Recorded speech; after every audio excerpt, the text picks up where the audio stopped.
Olá, sou o Dr. Paulo Pereira. Hoje vamos entrevistar a doutora Mônica Franco, psicóloga analítica junguiana, e a Rosângela Matos, que também já tem todo um histórico pessoal como vítima de relacionamento abusivo com uma pessoa que tinha o transtorno narcisista. Então vamos lá. Inicialmente, nós vamos já elaborando aqui passo a passo quais são cada uma das etapas desse tipo de relacionamento, para muitas pessoas, inclusive, que vão estar nos assistindo, nem imaginam que tenham um relacionamento com alguém narcisista, né? Ou a própria palavra narcisista também, hoje em dia, como várias outras terminologias médicas, acaba se dando uma certa deturpada, graças até à internet. Hoje em dia tudo a gente às vezes tem que pegar um termo, voltar atrás e explicar as origens, as causas e tal, para não se perder muito até na própria nomenclatura para começar, mas ainda em relação aos sintomas e como as pessoas lidam com isso. Então vamos lá, inicialmente, me fala mais sobre você, Rosângela, e como que foi esse início de relacionamento lá atrás. Olá, tudo bem? Obrigada, Dr. Paulo, pelo convite. Primeiramente, eu acho que é importante a gente esclarecer, deixar claro que a proposta aqui é a gente conseguir passar pelos ciclos, né? Deixar um esclarecimento para as mulheres que precisam ter essa conscientização. Então, eu estou encabeçando esse projeto juntamente com o Dr. Paulo e convidei aqui a Mônica, que me assistiu também, né? E a ideia é a gente conseguir colocar esse assunto na mesa, porque existem muitas mulheres sofrendo e não têm a consciência de como que funciona. Então, a gente, quando inicia um relacionamento com um narcisista, a gente costuma estar sempre com uma expectativa muito alta, né? E as vítimas do narcisista costumam ser mulheres que projetam a sua expectativa no outro sem prestar atenção, muitas vezes, no que de fato está diante dos seus olhos. Eu costumo falar que as mulheres precisam usar mais a intuição, na minha visão, né? Porque a intuição, ela fala, só que muitas vezes a gente ignora. Então, assim, dentro da minha história, né, eu vivi um relacionamento, 5 anos de casada e 7 ao total, e quando eu parei para observar que eu estava vivendo ciclos de abuso, eu já estava no 2º filho, né? E foi bem difícil para mim, assim, para eu conseguir compreender. Mas, especificamente falando, respondendo a sua pergunta, que explicando essa questão do ciclo. Ele inicia, como os especialistas falam, com a etapa de love bombing. O que é o love bombing, né? É aquela etapa onde o narcisista, ele vai espelhar aquilo que você espera. Então, ele te estuda, ele faz um stalking, ele observa o que você de fato valoriza e ele vai espelhar, ele vai projetar aquilo que você espera. Então, ali é a parte do que a gente fala que é a parte bonitinha da história, romantizada, onde você pensa, puxa, eu encontrei o homem da minha vida, né? Perfeito, não tem erro, não tem... Eu ficava até, nossa, mas eu nem brigo, eu nem discuto, né? E as mulheres não percebem que isso nada mais é que um estudo que ele fez a seu respeito. Ele vai projetar os seus valores, o que você espera de uma pessoa, ele projeta ali para fazer eu digo que é pescar, né, a sua vítima. Então, ele enxergou o potencial de suprimento ali. E, em resumo, aí você vem com a parte da romantização, né? Você recebe toda uma parte romântica. Eu, no meu caso, eu fui pedida em casamento na Europa, fora do país, né? Enfim, aquela coisa que toda mulher sonha, né? Em frente à Torre Eiffel. Então, eu fiquei, assim, lisonjeada. E depois dessa etapa, que quando ele te pesca, né, de fato, você entra para a etapa número 2, que você pode... antes de mais nada, acho que você deveria falar um pouquinho sobre como que funciona. E por que o narcisista... Na verdade, o que é narcisismo? Vamos ouvir aqui na versão dele, depois a gente passa para a Mônica. E como que por que é necessária essa etapa? Por que ele faz isso? O que ele enxerga na vítima? E como funciona na cabeça dele? Ótimo, foi bom você ter falado isso, porque assim, é bom a gente deixar bem claro, explicar os detalhes sobre o transtorno narcisista, até para não confundir, principalmente em ter épocas agora de internet e tal, que é muita informação, o pessoal joga no Google e tal.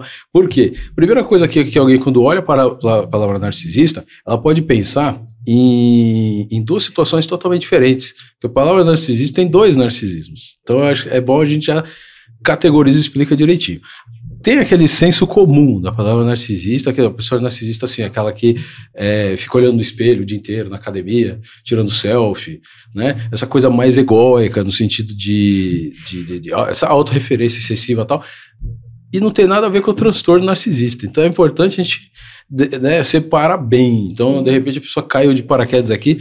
Então, primeira coisa, né? Essa questão, aquela do narcisismo de se achar belo, se achar lindo, isso é outra coisa, não é exatamente o transtorno de personalidade narcisista. Então, vem lá, esse é mais antigo, muito mais antigo, vem lá da Grécia Antiga, né? O mito do Narciso. Acho que vale a pena que a gente está dando início aqui a tudo, até explicar mais rapidinho aqui o que é essa história. A história do Narciso era o seguinte, tem aquela lenda, que provavelmente alguém já ouviu um pedacinho dela, que o Narciso se apaixonou por si mesmo, e começa a se apaixonar pela própria imagem, inclusive, aí você vai vendo que não tem nada a ver com o outro narcisismo. Então, por exemplo, aí tem o mito, a lenda, de que ele começa a olhar para um lago, aí tem umas plantas ali que são meio, igual a areia movediça, ele vai ali e se você bobear, você cair, você se afoga. Isso existe de verdade, essa planta, e essas plantas, né, e que ficam ali bem na margem do rio. Então aí o mito conta que ele ficou olhando para si mesmo ali, tanto tempo que ele caiu e morreu afogado, né?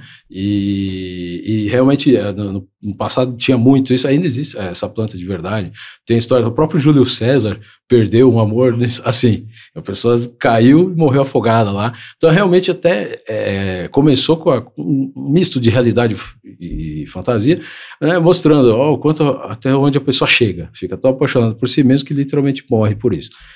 Essa é outra coisa. O que a gente está falando aqui é do transtorno de personalidade narcisista, que é um dos transtornos de personalidade, como o transtorno borderline, a psicopatia, né? São transtornos do próprio ego, de como ele se formou. Então, assim, toda vez que tiver dúvida sobre qualquer transtorno de personalidade, é só lembrar de uma frase do Freud que tem só 5 palavras, que ele falava assim: o ego é uma construção. O ego é uma construção. Então, tudo isso, você que está aí, eu que estou aqui, isso aqui não existia. Então, quando você é criança, quem tem filho pequeno já viu, criança tem 2, 3 anos de idade, eles têm todos o mesmo gosto. Você põe eles na escola, todo mundo brinca do mesmo brinquedo, todo mundo na mesma hora e tal. Depois, o ego vai se construindo com o tempo. Aí cada um tem as suas preferências, cada um tem seus traumas de infância, uns têm, outros não têm. E aí começa, e você vai construindo o ego, e como toda construção pode ser construída de uma maneira saudável ou patológica. Então você pode construir um prédio com a maior alta tecnologia em Tóquio, que aguenta lá um terremoto deles, mas você pode, por exemplo, construir a Torre de Pisa. Então você pode ter uma construção que não deu certo, e uma construção que é muito mais saudável. Aí é que tá, a transtorno de personalidade é isso, uma pessoa que tem uma construção do ego falha, entendeu? Fraca, na verdade um ego ali totalmente fragmentado. E aí ele passa o resto da vida lutando contra isso. Tá? E no caso do transtorno narcisista, ele passa o resto da vida como um grande ator, contando uma história, e ele conta essa história 24 horas por dia. Todo lugar que a pessoa vai, ela, não, porque eu sou o cara, porque eu faço isso, que eu faço aquilo, porque eu sou o dono de sei que empresa, ou então se ele é um funcionário, ele é o melhor funcionário daquela empresa, tá? Sempre é o melhor de tudo, tal, e aí ele vai criando isso. E aí, quando chega no relacionamento com a vítima, né, como a gente estava falando, o que ele faz? Ele estuda a pessoa, exatamente, estuda o que é importante para ela. Você falou, não, porque toda mulher sonhou, né, pedido de casamento ali. A pessoa só é um meio para ela atingir o objetivo. Não, mas mesmo assim, ele estudou especificamente você, porque às vezes outra pessoa queria ser pedido em casamento, sei lá, na casa dela, sei lá. Então, ele vai estudar direitinho, você a fundo, tá, como se ele fosse um terapeuta, e aí falar assim, bom, essa pessoa dá valor a isso, então eu vou usar isso. Então essa pessoa, por exemplo, dá muito valor à sua beleza, fala, não, porque eu sou linda e tal. Aí ele vai crescer naquilo. Não, porque você é a pessoa mais linda do mundo, eu nunca vi ninguém assim. Então. Se a pessoa, sei lá, para ela é importante a mente, aí você acha muito inteligente, né? Não, porque você é a pessoa mais inteligente que eu já vi na vida, tal, e conta para os outros. E é interessante que eles fazem isso até mesmo sem ser na frente da vítima. Eles criam um cenário, eles vão contando para as outras pessoas, se a vítima nem tá do lado, ele tá contando na rua, assim, não, porque eu tô com uma pessoa que ela é maravilhosa, tal, que é o primeiro, na verdade isso aí é uma manipulação, lá na frente ele vai usar isso aí a favor dele, mas por isso que nós vamos vendo etapa por etapa, né? Quer comentar um pouquinho também? É bem interessante isso que você disse, doutor, porque assim, o narcisista, ele tem uma questão bem forte, que é da vaidade, né? Então, ele vai em busca de alguém que tenha tudo isso, que tenha esses aspectos, que também seja vaidoso, né, que também queira tudo aquilo que para ele é importante. Então, quando a Rô comentou a respeito, né, eu fui pedida em casamento, né, na Europa, em Paris. Então, olha só, porque existe uma maneira de exacerbar, né, então, que é, eu posso, eu consigo, olha o quanto eu tenho para te oferecer, né, além da beleza, porque eles vão buscar também quem é semelhante, né, nesse aspecto. E uma outra situação que eu penso que foi bem interessante também você comentar, que existe sim a parte do mito, né, que tem a ver com isso, né, Caetano Veloso fala, uma das músicas dele, né, que Narciso acha feio que não é espelho, né?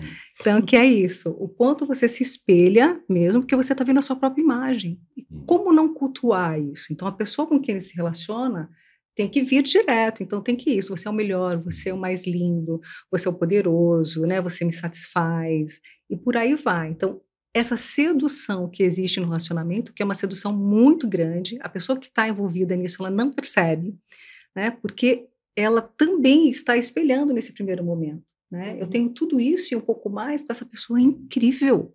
Olha só, príncipe encantado. Aí a gente vai falando de outro arquétipo, né? Enquanto Jung, aí vindo da psicologia analítica, enfim, que são esses comportamentos, a forma, o padrão que você também estabelece. E a mulher, ela entra nisso de uma maneira muito forte, porque ela não percebe. Né? A princípio, ela não percebe. O que ela pensa é que encontrei o homem da minha vida. E aí que inicia toda com a sua fragilidade e ao mesmo tempo com essa, vamos dizer até assim, naquele momento uma cegueira, né? Porque ela se dá de corpo e alma, né? Em função disso, desse propósito, que vira um propósito, né? Eu preciso agradar esse homem maravilhoso. Até porque ninguém entra no relacionamento para fazer mais ou menos, né? Mas sim para dar o melhor. E é essa a ideia. Então, ali ele te convenceu a extrair o melhor de você. Na verdade, isso aí que você falou é interessante também, que, assim, é aquela velha história de que ninguém faz, a palavra vítima é meio relativa, porque ninguém faz nada com a gente que a gente não deixa. Permita. É que depois, quando a outra pessoa é tão doentia como nesse caso, aí a coisa toma uma proporção enorme. Mas, assim, no fundo, é isso, né, a gente se permitir. Então, por exemplo, você pega, assim, só dando um exemplo externo, né? Você pega um psicopata estelionatário. É muito comum. Eu nunca esqueci quando eu vi um advogado falar, um delegado falando sobre isso, eu falei, pô, ele deu uma definição melhor do que muitos da psiquiatria. Que é assim, o estelionatário, assim, se o delegado descobre, ele vai vendo que todas as vítimas também são estelionatárias. Entendeu? Porque você só consegue manipular quem é semelhante a você. Você não tem como manipular uma pessoa estranha. Como é que você vai vender alguma coisa, sei lá, para o cara que fala coreano e você não fala nem a língua dele, nem a sua. Então, eles buscam. E o narcisismo é um problema, porque assim, narcisistas todos somos, em algum aspecto bem pequenininho. Então, ele pega, como ele entende tudo narcisismo, o dele é muito grave, ele pega o seu, aquele pouquinho que você tem e trabalha ali. Potencializa, né? Potencializa tudo aquilo que você acha ali. Mas aí, como você já deu um mini spoiler aí, nós vamos mostrar lá na frente que isso é só que eles falaram, é a isca. É o que ele vai usar lá na frente para justamente transformar a pessoa quase num escravo, digamos assim, emocionalmente falando, né? Isso, na verdade, fica de recurso, né? Lá na frente, ele começa, depois que passa essa fase, que foi quando eu fui pescada mesmo, né? É que eu tava ali já envolvida, comprei a ideia, né? Não, a família e tal. E aí é onde começa a parte de isolamento, né? E as promessas que nunca acontecem, né? Porque é jogado, é feito um discurso adequado para suas expectativas, né? E aí você fica ali, você tá esperando que aquelas coisas aconteçam, porque isso, você fez um projeto da sua família. Isso é muito sério, porque você tá vendendo, você tá negociando, olha, eu vou realizar o seu sonho junto com você. Eu sou a pessoa certa para estar com você. Então, isso é algo muito forte, né? A pessoa tá comprando, a pessoa tá acreditando que aquilo é verdade. E quando você descobre que isso é um jogo de xadrez, que você foi convidada para jogar xadrez, sem você saber as regras do jogo, isso... E é profundo, porque quando ele fala assim, você vai crescer comigo, vai crescer comigo e tal, não sei se ele ainda funde os dois egos. Da maneira que aí depois a vítima não vai se sentir completa sem ele. Que é outra, né? Mas só dar um adendozinho rápido, que assim, a gente acabou falando, já entrando nessa questão do narcisismo conjugal. Mas já explicando para os futuros podcasts, né? A nossa ideia é mostrar como lidar com isso, como cada uma das vítimas lida, em todos os aspectos. Então, também nós vamos mostrar casos aqui de pessoas que têm um pai narcisista, uma mãe narcisista, e que tem todas as suas peculiaridades, porque são relacionamentos diferentes, apesar da mesma doença envolvida ali. Então, só dando essa ligação para lembrar que vários tipos de relacionamento, inclusive até, por exemplo, de trabalho. Você tem um chefe narcisista, é outra história também. Então, acho que a gente pode depois, com o tempo, ir trazendo uma pessoa que viveu cada uma dessas situações, né? Sim. E aí, você quer mudar, qual é a próxima fase aqui do relacionamento? Vamos ver. A gente fala da etapa de isolamento, né? De o futuro que nunca chega, você fica presa ali naquela relação, esperando que aquilo que você projetou aconteça, mas isso de uma maneira muito bem manipulada, muito bem articulada, você acredita, né? E aí depois você também passa pela etapa da manipulação financeira, né? Os abusos financeiros, isso é muito sério. Deixa eu só comentar uma coisa que é bem importante desse isolamento, Rô, porque assim, é como se a pessoa perdesse a identidade. Isso é muito sério, né? Então, o que acontece? O outro é tão bacana, o outro é tão bom, tão incrível, que será que eu sou tão incrível quanto ele? Né? Então, eu tenho que me aliar a esse homem, eu tenho que me aliar a esse parceiro, né? De alguma forma, que eu me sinta tão segura, mas ao mesmo tempo eu estou insegura com aquilo que eu acreditava. Porém, essa pessoa está me dando tudo, então eu vou. Mas só com ela. Então, esse isolamento fica uma questão muito mais eu comigo, porque você passa por uma introspecção também e questionando a sua identidade.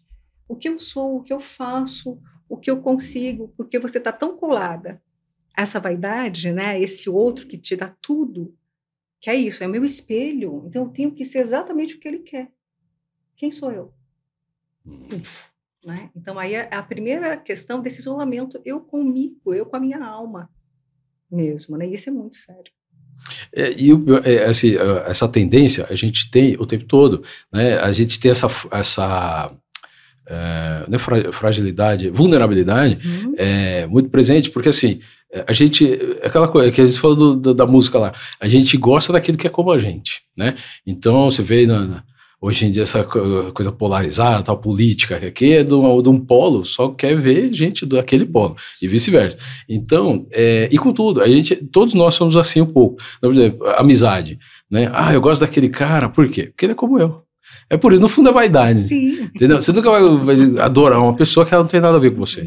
Então, a gente já está vulnerável, porque a gente todo mundo já tem uma facilidade enorme de se espelhar noutra pessoa. Eles usam isso só que como é de uma maneira doentia, isso fica tão mais intenso, a ponto de tolhindo, que o ego deles é tão grande, que ele vai tomando espaço até que o seu vai sumindo. E aí a pessoa fica, cadê o meu ego, né?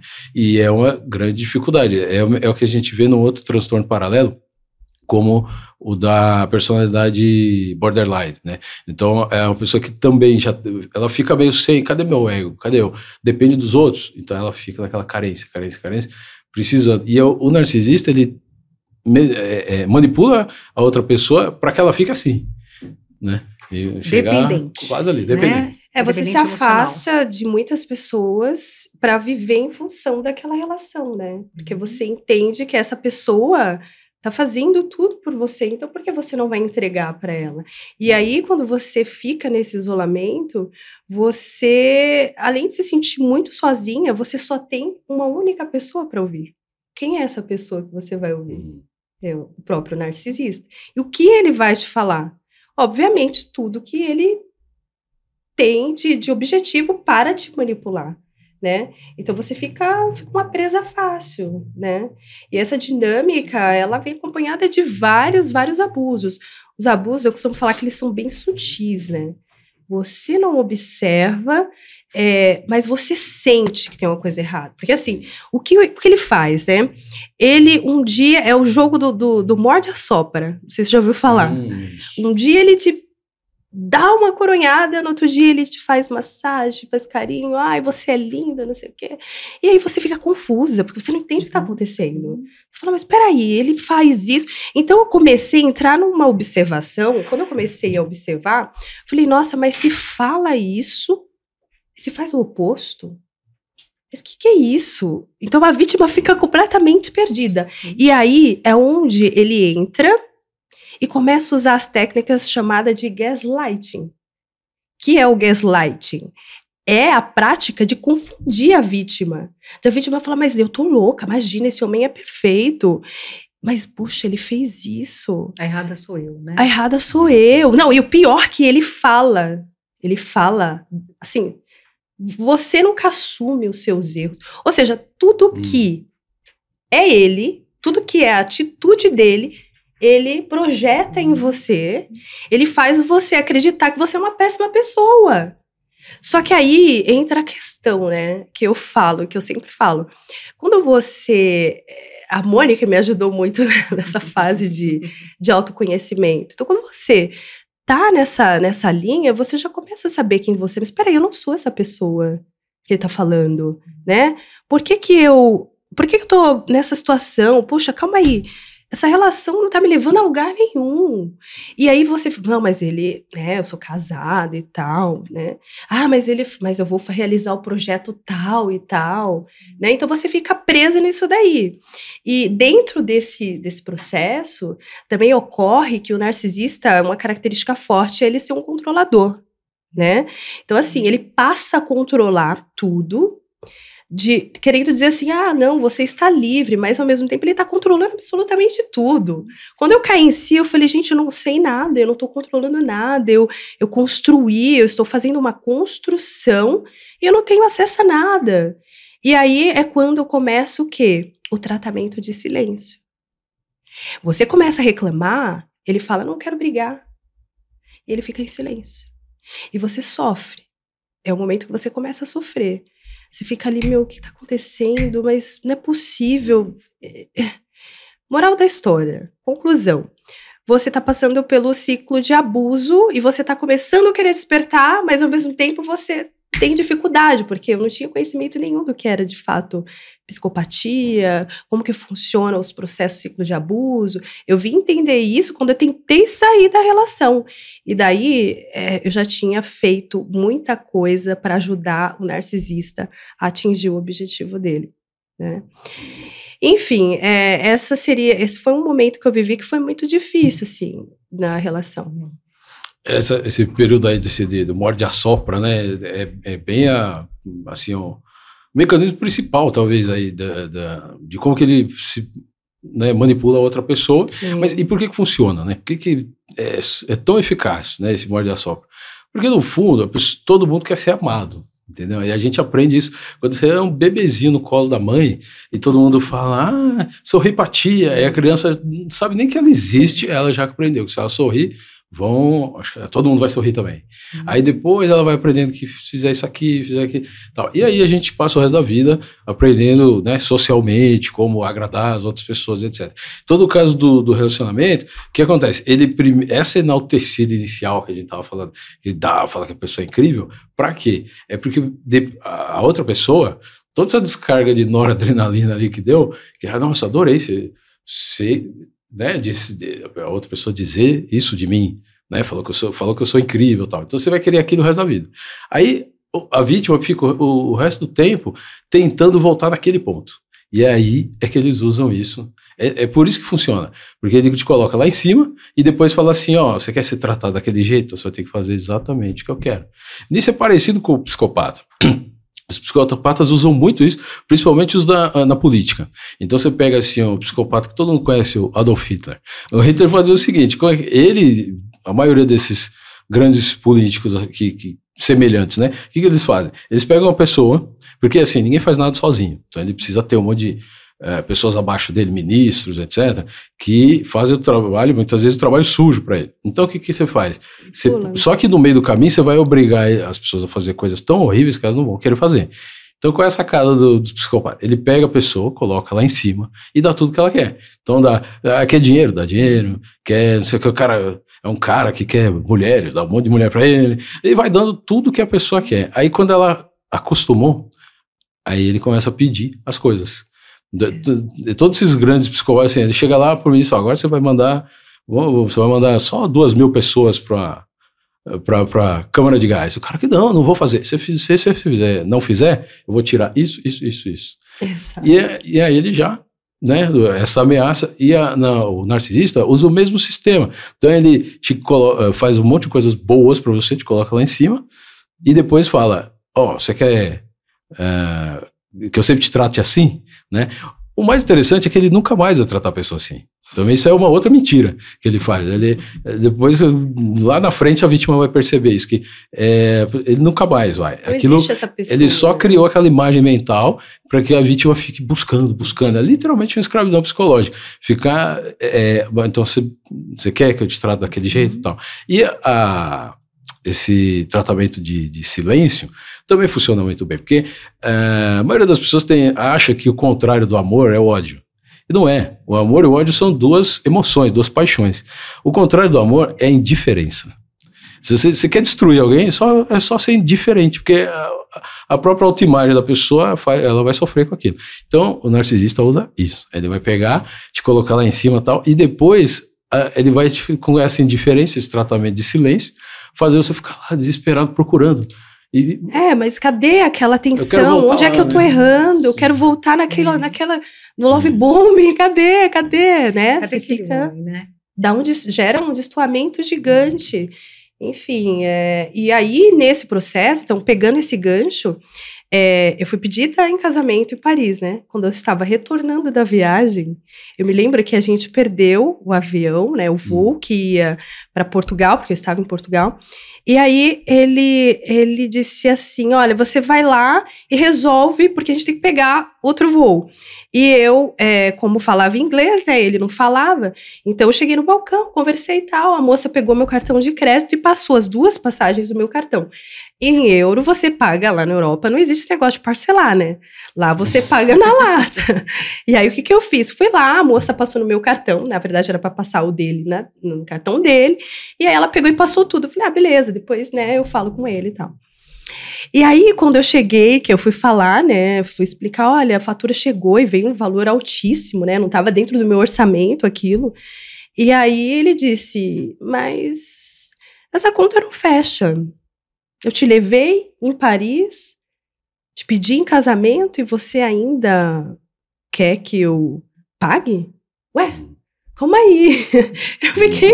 Eu fiquei desacreditada. Então, o que é isso, né? Todo narcisista, ele é avarento, tá? Ele é avarento. Então, o que ele vai fazer? Tudo que ele faz tem um propósito de retorno, né? E ali mesmo, quando eu me posicionei, que eu achei aquilo extremamente deselegante, porque o cara me pediu em casamento, calma aí, né? E agora tá pedindo pra eu pagar a passagem? Que isso? Então, eu me posicionei e disse que voltaria para o Brasil.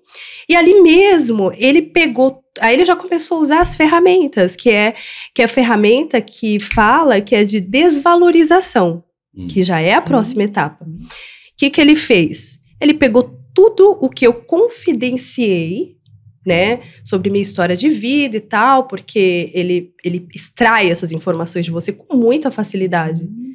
Então, ele pegou essas informações e ele fez o quê? Ele começou a me atingir, querer me atingir. Não, porque você fez isso, porque você fez aquilo, naquela história você fez aquilo. Para quê? Para colocar em mim, para me atingir, dizendo que eu estava sendo oportunista. Então, na verdade, será que era a Rosângela que era oportunista, né? Por quê? O narcisista, ele só joga para você...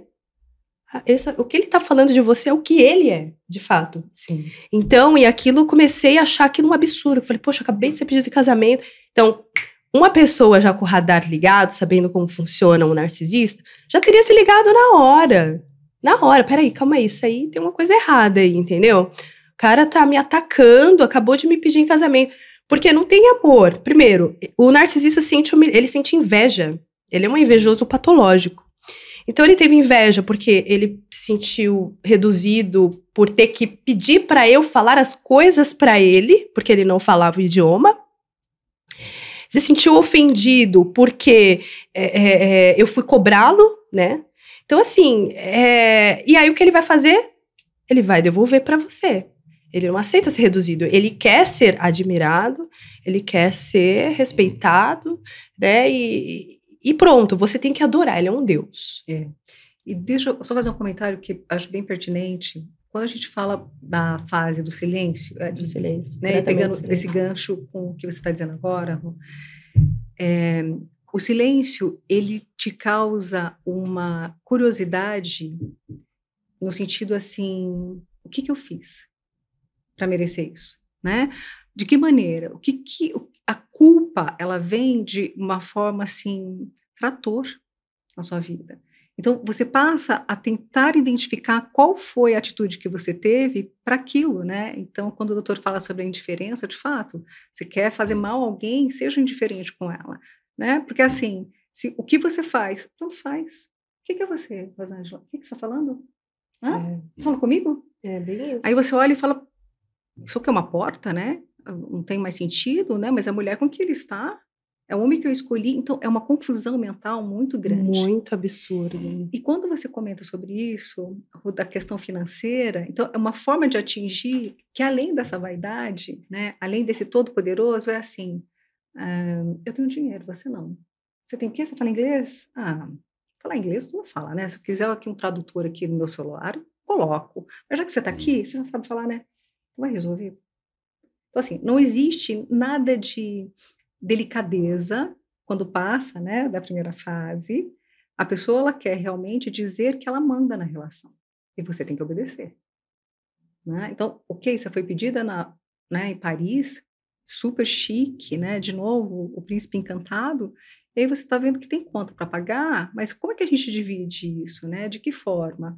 E eu não estou só me referindo à questão monetária em si, né? Mas qual é o ajuste que a gente faz, né? E de que maneira? Então, ali você se sentiu acuada. Caramba, fiquei pedida em casamento, ainda tenho que pagar por isso agora?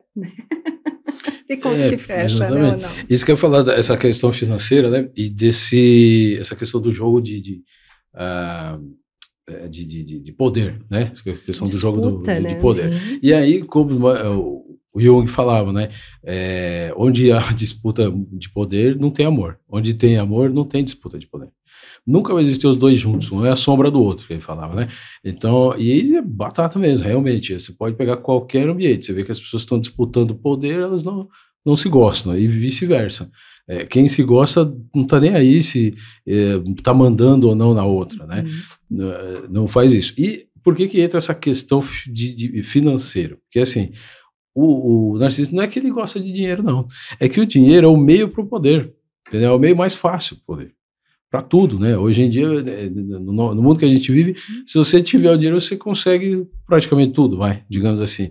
Então, você estende o poder muito mais fácil. Por isso que os corruptos, não é que um cara que é corrupto, ele quer ter 50 casas, ele só tem um corpo, como ele vai morar em 50 casas ao mesmo tempo, né? Então, para que ele quer tanto dinheiro? Para ter poder, né? Então, a pessoa você compra empresas, compra pessoas, compra países, você faz coisas incríveis com o dinheiro. Então, eles vão utilizando isso. Outra coisa interessante de a gente falar é que assim, a gente está focando muito o narcisista e a vítima, né? Mas tem mais gente em volta. Então, por exemplo, tem muita questão do verdadeiro séquito de seguidores. Eles criam também, no meio desse caminho aí todo, que a gente acaba não falando, né? Eles criam um grupo de pessoas em volta. Então ele vai pegar todo, né? Aí você já tá concordando, já sabe. Eles vão pegar todos os seus amigos próximos, família, não sei o quê, e usar também essas pessoas. Porque quando o que ele fala não cai mais, não tá conseguindo, né, exercer o poder que ele quer. De uma rede de apoio para me endossar. Então, a rede de apoio, mais uma vez, entra a questão financeira, porque eles literalmente compram pessoas. Então, assim, é muito comum. Eles pegam, por exemplo, ter sua família. Digamos que, né, você tem lá um primo que tá meio apertado de grana. Ele chega lá pro primo e fala assim, eu vou pagar seu aluguel. Não, sou um puta cara legal, tá, eu vou pagar o seu aluguel, tal, não sei o que, ele paga. Aí depois ele paga, sei lá, o financiamento do carro da sua sobrinha, que também tá apertado. Aí ele vai lá, não, eu vou te quebrar um galho. Dívida com ele. Exatamente. Eles literalmente compram a pessoa. Eles pagam. A pessoa é maravilhosa, ela ajuda. Paga um pouquinho para cada um e ainda vão contando ainda, né? Vão contando vantagem. Tô pagando o seu aluguel, mas também tô pagando ali o. Isso ele fazia caminho babá, empregada. Dava bicicleta pro filho, né?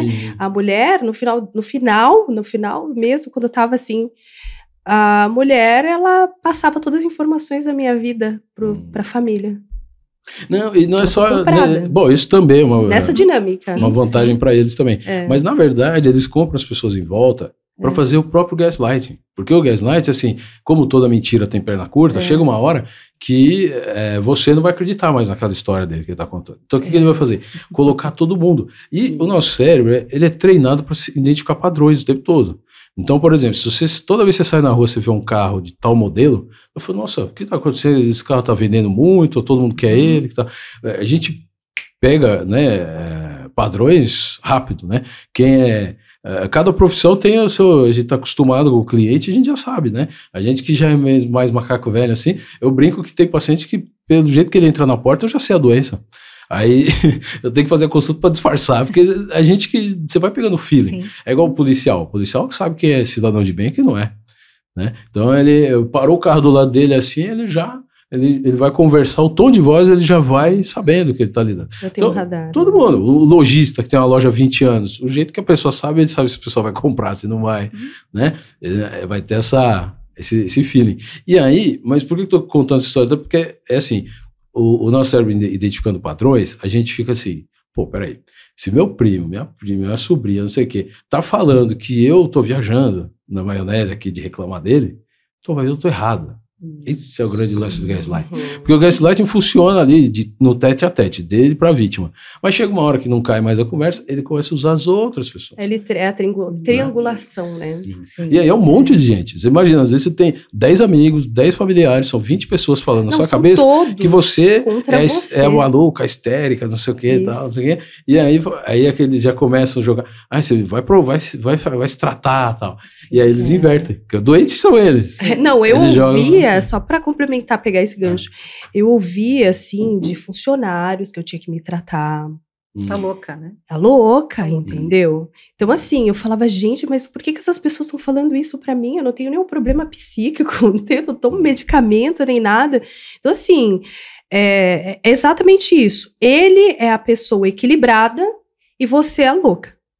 E aí, na hora do vamos ver, porque eu tive, dentro do meu processo, uma etapa que caiu a máscara, que é aquele momento que a pessoa, como você falou, ele faz personagem 24 horas do dia, mas chega um determinado momento que ele não sustenta.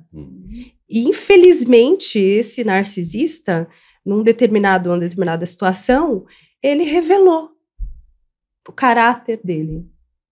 E isso foi muito chocante para mim, porque eu falei, uau, o que tá acontecendo? Aí eu pensei, eu tô ficando louca.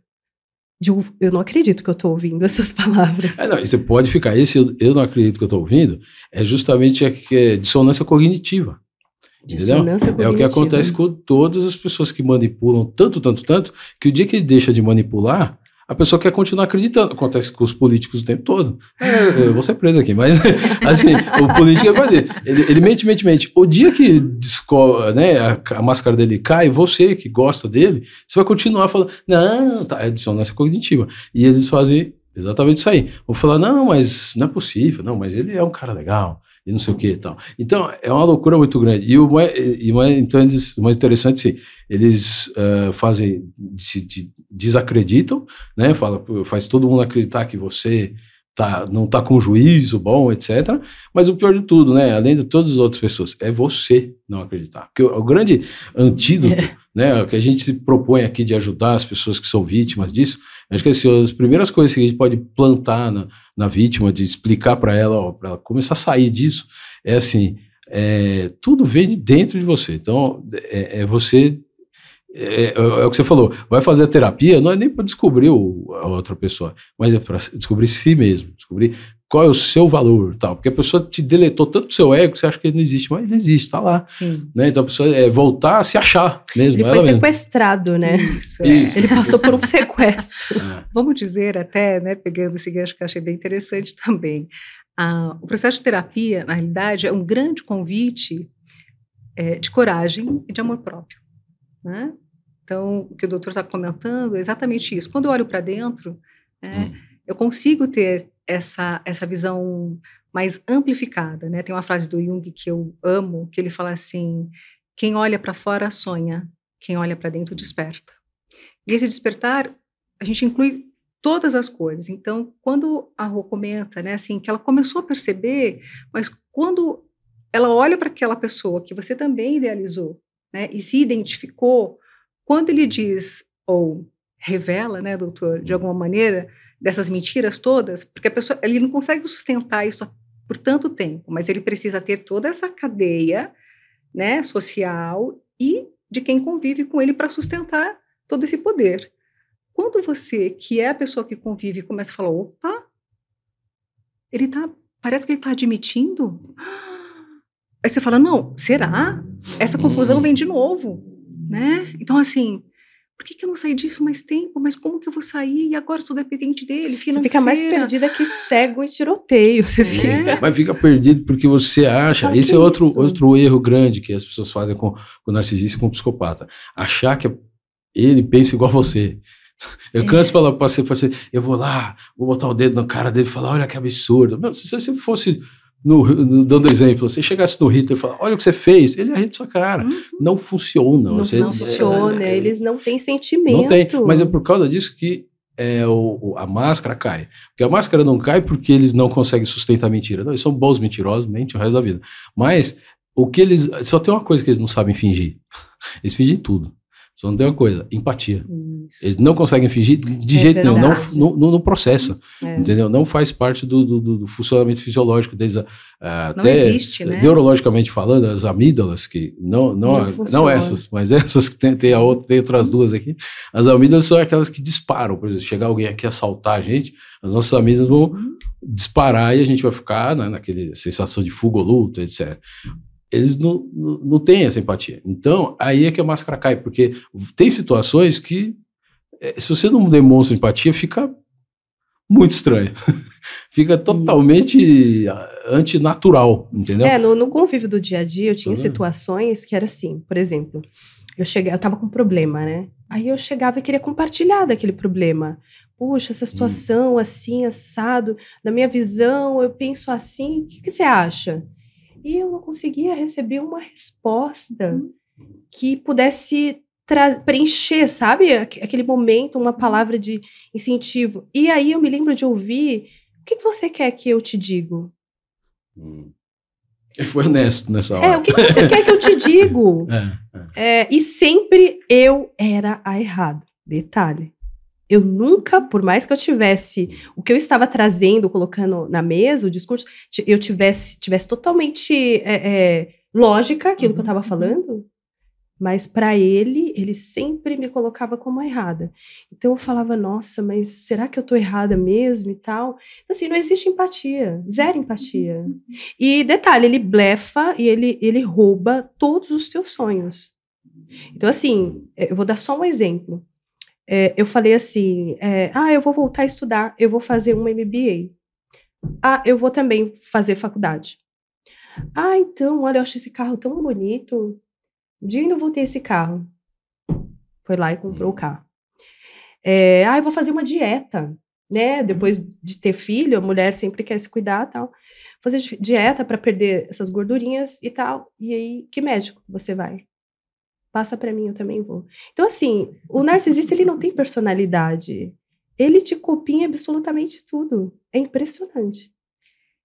Na realidade, Rui, assim, não é que ele não tenha. Ele tem, mas ele se sustenta nesse olhar com o outro. Ele se sustenta nesse espelho.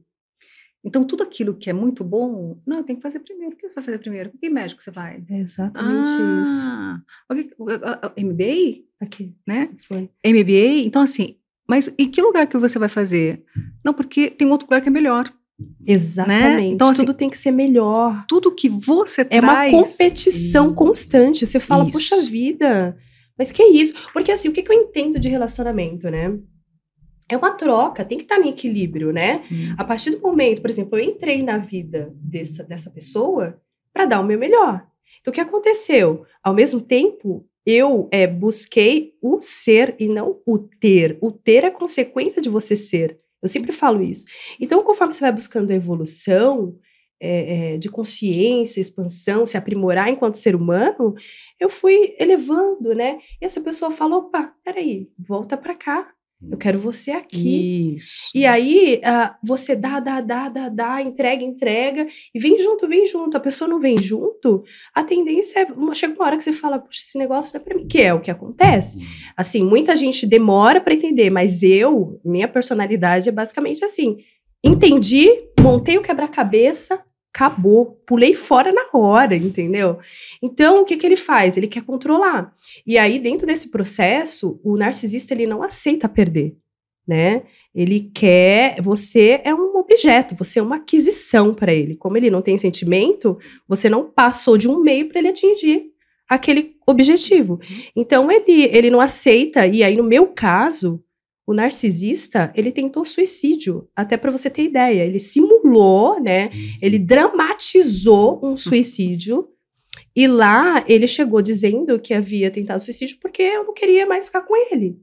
E aí, foi levado a um sanatório, né? E chegando lá, ele acreditou que ia pass the way, né?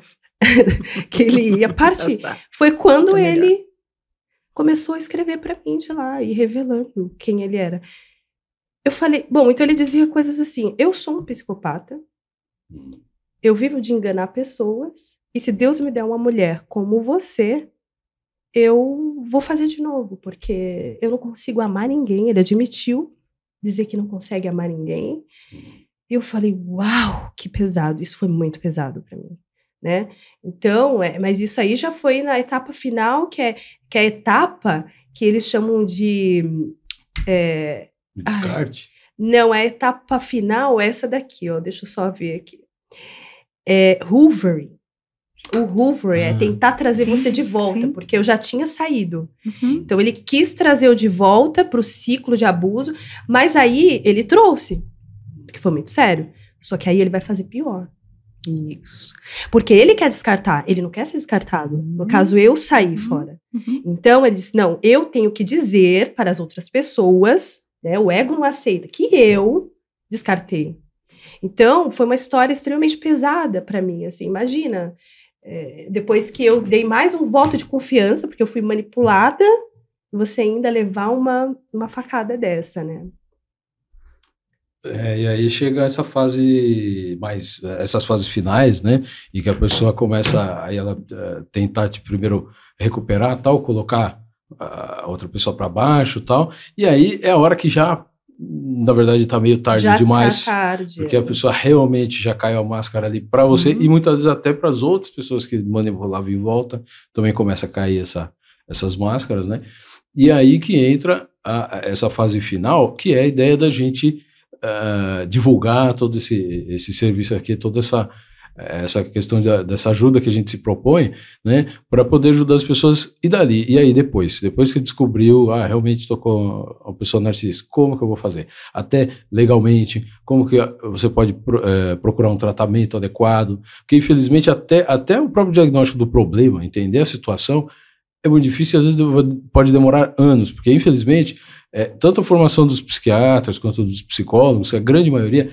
eles não conhecem, não sabem. Hoje a gente tem tantas outras doenças aí que acabam ofuscando. Você tem transtorno de ansiedade hoje, é uma coisa tão forte, que acaba ofuscando. Às vezes, num tempo de uma consulta, você nem percebe isso, porque tem outros sintomas muito mais urgentes, né? E a gente vai meio... e aí, às vezes, o paciente demora para descobrir essa raiz do problema, né? Muitas vezes você está lidando, por exemplo, a gente está com o paciente, mas a gente não está vendo lá o narcisista. Então, a gente... Isso também, a gente tem uma parte só, né? Uma versão da história. Então, também tem essa questão, que isso eu acho que aí a gente já deixa de spoiler para as próximas.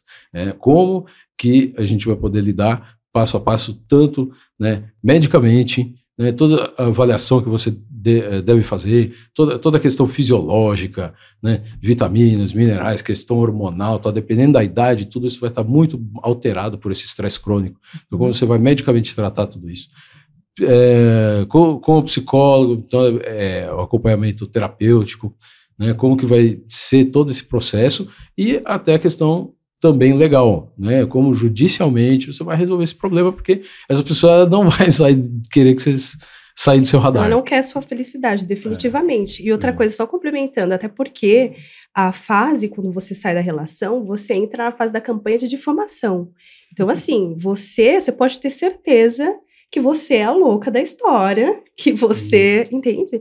Então, isso também, a parte jurídica, pode orientar. Eu acho que seria até o caso da gente trazer aqui uma pessoa especializada nessa área de danos morais, possa falar sobre danos morais, porque a campanha difamatória é pesado o negócio, sim, entende? Então, assim, eu tenho acesso de informações do que é falado a meu respeito, e, assim, é lamentável isso, né? Porque você leva uma fama que pertence, na realidade, ao narcisista.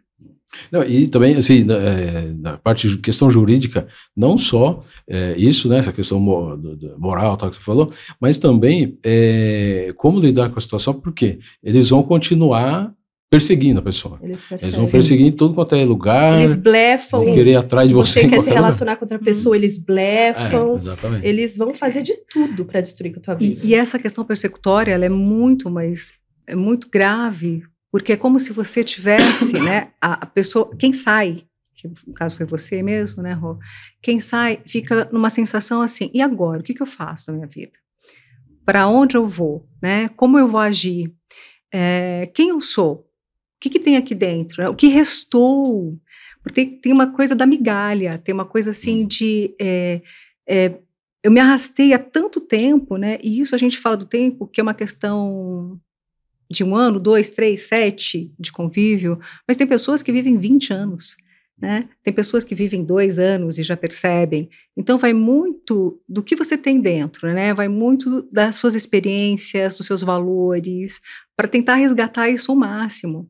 A terapia junto com a psiquiatria, né? Eu falo, doutor, que é um casamento, né? Mesmo, é uma grande parceria. Por quê? Porque o médico, ele cuida dos sintomas, ele cuida do sofrimento.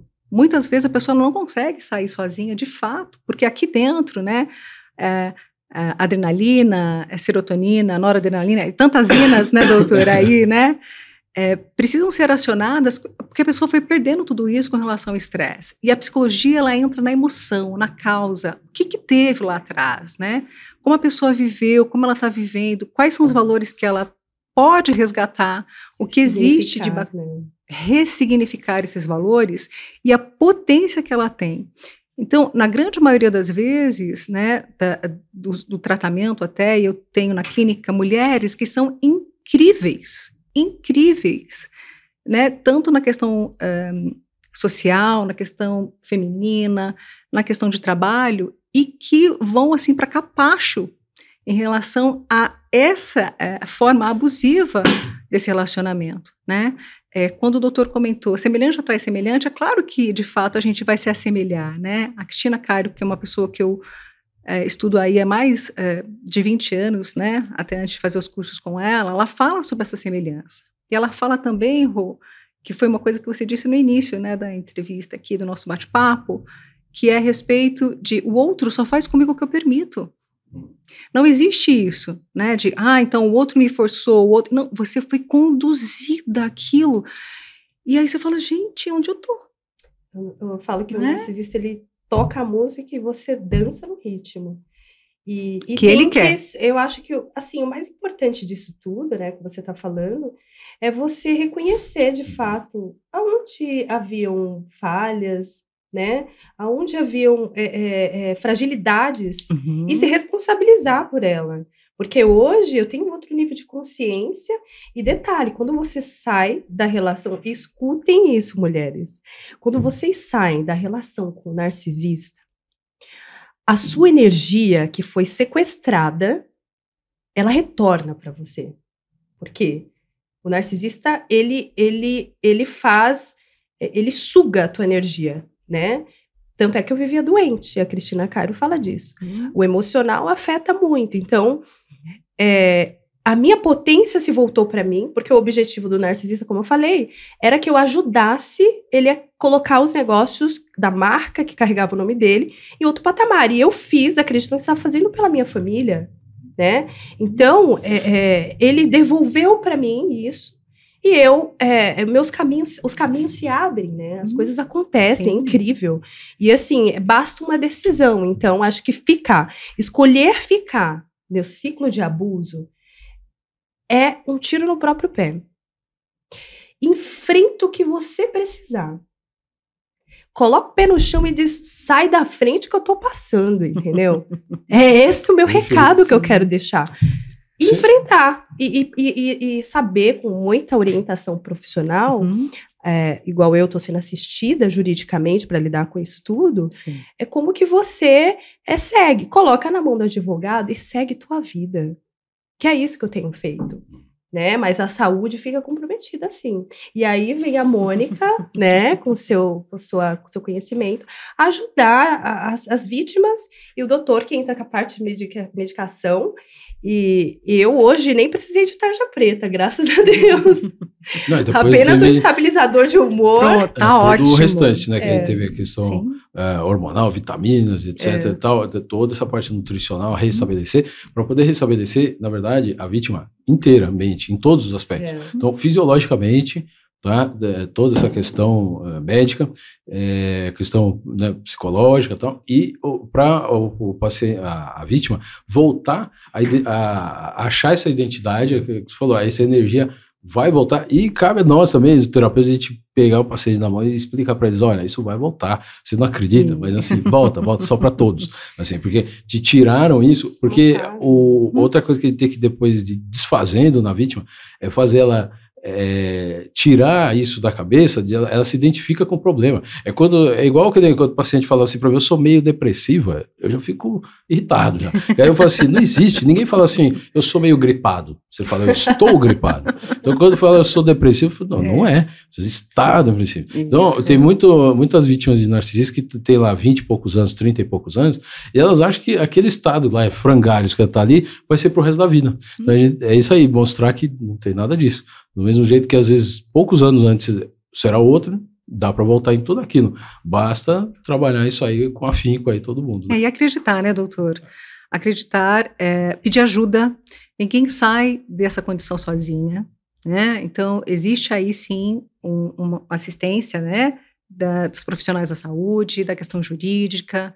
E esse pedir ajuda não significa que você está se humilhando, né, tá deixando para lá, e agora o que vai acontecer na minha vida? Pelo contrário, então é essa coragem que tem que vir, que é uma sobrevivência mesmo, né, esse despertar, e que ele pode ficar cada vez mais forte dentro de você, né, como mulher, como pessoa, né, a gente está falando hoje aqui das mulheres, no sentido geral, né? Mas existem outras relações também, como o doutor comentou no início, mas desse despertar. Tem um filme chamado Grandes Olhos, que é bem interessante, que fala muito sobre isso, principalmente da relação afetiva, né, abusiva, e quando a mulher consegue ter esse despertar, as coisas vêm, que é exatamente o que a Rô falou, é como se você tivesse um reencontro com você, com a sua alma, com a sua competência, com as suas habilidades, né? Essa mulher incrível. Então, vem um combo, né, doutora? A gente fala que é um super combo aí. Por isso que, volto a dizer, a psicologia e a psiquiatria, né, em conjunto, esse despertar ele vem mais rápido mesmo. Por quê? Porque a pessoa está em frangalhos. Acho que você utilizou até a palavra correta mesmo, doutor, porque ela está assim, abaixo de capacho. Então, quem eu sou? E aí, bora, né? Bora trabalhar toda essa tá abaixo, pessoa, né? Foi colocado abaixo, mas não quer dizer que aquele é o seu lugar. E exato. Não é, até porque não é. E aí, né, tem essa perspectiva de que é só questão de tempo para sair dali, né? Então, eu queria agradecer a presença de vocês, toda essa troca aí que a gente está só começando a ter muito mais detalhes, mais especificidades em tudo isso que a gente falou, mas acho que no apanhado geral inicial aí já está de bom tamanho, né? Gratidão. Obrigada. Nada. Espero poder ajudar aí vocês, mulheres, que estejam passando nesse momento por essa dor. Não desistam, procurem profissionais e sigam.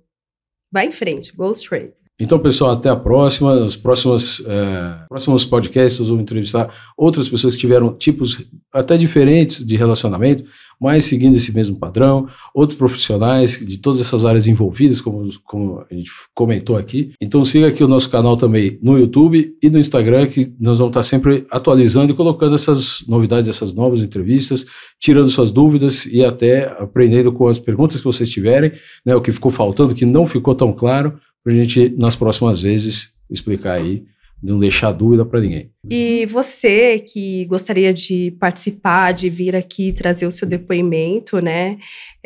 Por favor, fique à vontade para mandar a sua mensagem para a gente. Vai ser um prazer enorme.